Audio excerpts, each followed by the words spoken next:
அருண் விஜய் நடிக்கிற next movie mission chapter 1 இந்த படத்துக்கு சென்சாரில் யூபிஐ சர்டிஃபிகேட் கொடுத்துருக்காங்க. ஜிவி பிரகாஷ்குமார் மியூசிக்கில் தலைவாக எடுத்த ஏஎல் விஜய் இந்த படத்தை டைரக்ஷன் பண்ணுறாரு. ஜனவரி 12 இந்த படம் 30 கல்ஸ் ஆக போகுது.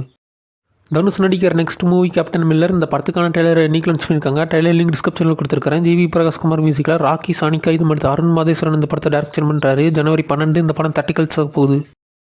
அசோக் செல்வன் சாந்தனு பாக்கியராஜ் நடிக்கிற நெக்ஸ்ட் மூவி ப்ளூ ஸ்டார் இந்த படம் ஜனவரி 25 30 கல்ஸ் ஆக போகுது. கோவிந்த் வசந்த் மியூசிக்கில் இந்த படத்தை எஸ் ஜெயக்குமார் டைரக்ஷன் பண்ணுறாரு. ராம் சரண் நடிக்கிற 16வது மூவி படத்தோட மியூசிக் ஏஆர் ரஹ்மான் தான் மியூசிக் பண்ணுறாரு. உப்பன் ராவ் எடுத்த புஜ்ஜி பாபு இந்த படத்தை டைரக்ஷன் பண்ணுறாரு. ரவிதேஜா நடிக்கிற நெக்ஸ்ட் மூவி ஈகிள் இந்த படம் பிப்ரவரி 9 30 கல்ஸ் ஆக போகுது. லால் சலாமோட ஒரு நியூ போஸ்ட் இன்னைக்கு விட்டுருக்காங்க. ஏஆர் ரஹ்மான் மியூசிக்கில் 3 எடுத்த ஐஸ்வர்யா ரஜினிகாந்த் இந்த படத்தை டைரக்ஷன் பண்ணுறாங்க. மோகன்லால் நடிக்கிற நெக்ஸ்ட் மூவி மலைக்கோட்டை வாலிபன் இந்த படத்துக்கான 2 நியூ போஸ்டர் இன்னைக்கு விட்டுருக்காங்க. பிரசாந்த் பிள்ளை மியூசிக்கில் நண்பகல் நேரத்து மயக்கம் எடுத்த லியோ ஜோஸ் இந்த படத்தை டைரக்ஷன் பண்ணுறாரு. ஜனவரி 25 இந்த படம் 30 கல்ஸ் ஆக போகுது.